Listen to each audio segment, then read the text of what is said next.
Ladies and gentlemen, welcome back to the analysis of YOLENO TV. I hope you're well from whatever you're watching this channel. I'd like to start this session by appreciating you so much for making this channel grow. If you wish to support us, just subscribe to our channel and give this video a like.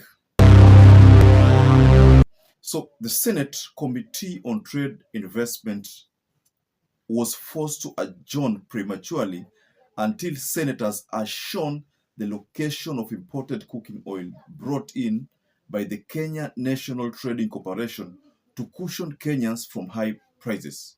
So senators were claiming that the 9.3 billion oil at the center of an importation controversy is missing from the Kenya National Trade Corporation warehouses.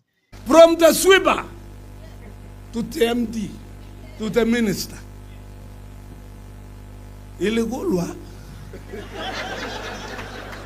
Waligula.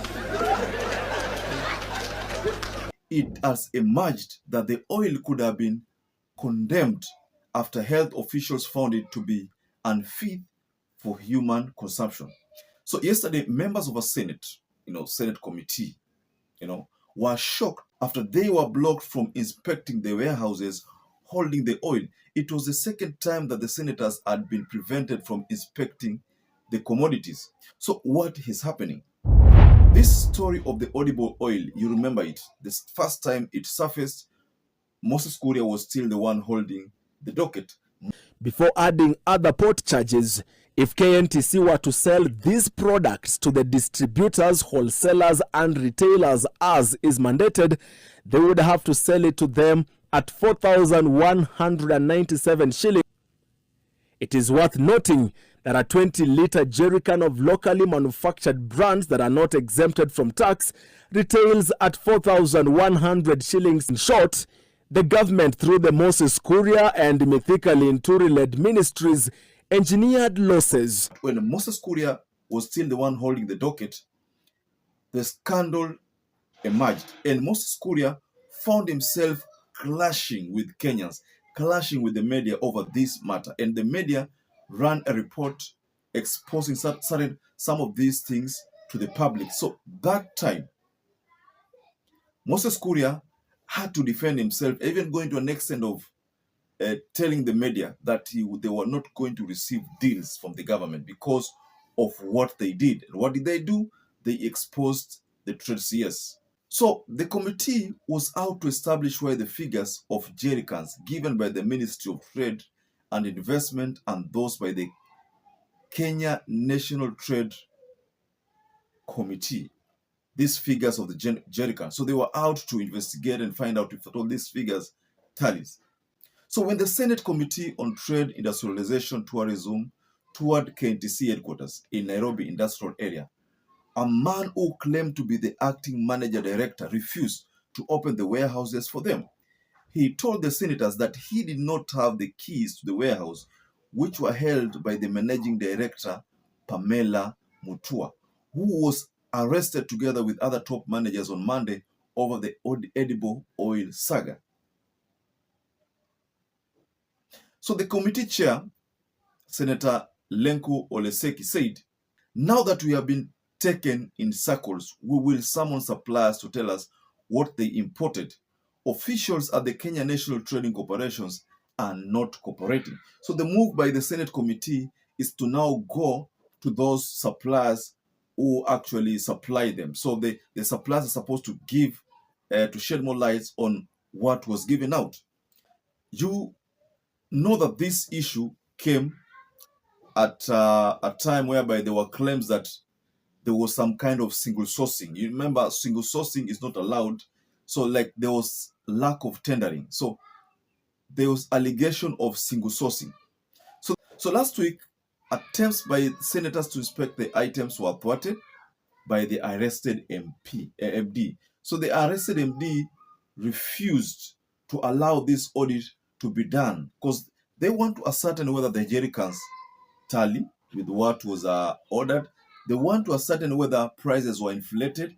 So they want to ascertain all this because, like I said, the first people to unleash this scandal to the public was the media, the mainstream media.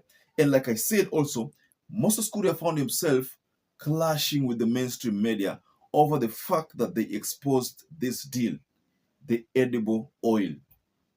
I think this is one of the scandals which Moses Kuria was accused of. And because of that accusation and another accusation, he had to be transferred to another docket. And this docket is currently being held by the CS Miano. So Miano is a person who is holding that docket. So the cabinet memo, which was unleashed, said to address the cost of living, cabinet approved a framework to position the Kenya National Trading Corporation as the anchor of state initiatives to create a price stabilizer for essential household food items. Kenya National Trade Corporation is the one who's supposed to regulate the prices. I think it's more or less like KEBS. KEBS used to play that role of regulating prices until it lost touch of this regulation. So these days watu wanaamua tu wanapiga bei zao. Unaweza amua mkate ni shilingi 70, kumbe mkate inafaa iuzwe shilingi 50. Unaweza amua unga ni pesa hiyo, kumbe unga inafaa iuzwe hii. So these price regulators, the former price regulator, the KEBS, looks like KEBS iliacha kufanya kazi ya kuregulate. Now I think the government has used the Kenya National Trading Corporation as the person or to create a price stabilizer for essential household food items. So one of the things here is to investigate this edible oil to ascertain whether iliuzwa kwa bei nzuri, bei ya ukweli, bei ya haki, ama iliuzwa kwa bei ya makatel.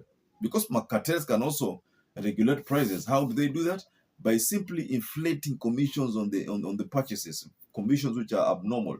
When they inflate commissions on the purchases, inapata kwamba the selling price itabidi ipande juu. So as a result, common mwananchi anaumia. It's just like the case of oil ambao unasikia hii mapetroli na diesel. Unasikia kwamba like Museveni said previously kwamba cartels hapa Kenya ndio wanamuuzia Museveni mafuta. Cartels import, they put abnormal rates on top of the purchase price, and after putting the abnormal prices, they sell to Uganda an oil ambayo iko bei ya juu. That's why Uganda had to make an about turn, and so many other countries in East Africa have had to make about turn transacting on matters of transaction with Kenya because of brokers, and brokers are generally what the government has been calling cartels. So, ladies and gentlemen, I'd like to rest my case here. But what do you think about this expose on the 9 billion edible oil that is considered to be missing? The senators are saying 9 billion is missing. So they are here to establish these claims. So for them to establish the claim, is they have to do an investigation, on-site investigation, and that is why now they are complaining that the warehouse managers, AOMD, the MD was arrested, but the person who assumed to be the warehouse manager has refused to allow the senators access. So the senators have decided that, okay, fine, if that is the case, now we are going to the suppliers to tell us what they delivered. I think at the end of the day, it is still important to go to the warehouse, because the supplier will even tell you something that they delivered about what is not even delivered. They can even deliver air. They can say that we delivered 2 million of jerrycans, but in actual sense, they delivered 1.5. So how will you tell whether it's 1.5 or 2 million? Because you want to rely on the supplier. So the supplier will not give the senators the accurate position. The accurate position is supposed to come from the physical audit of the warehouse stored edible oil. So, ladies and gentlemen, I'd like to raise my case there, but you can just go below the comment section and tell us what do you think about this matter that the Senate has brought to the attention of the people, the 9 billion that is missing.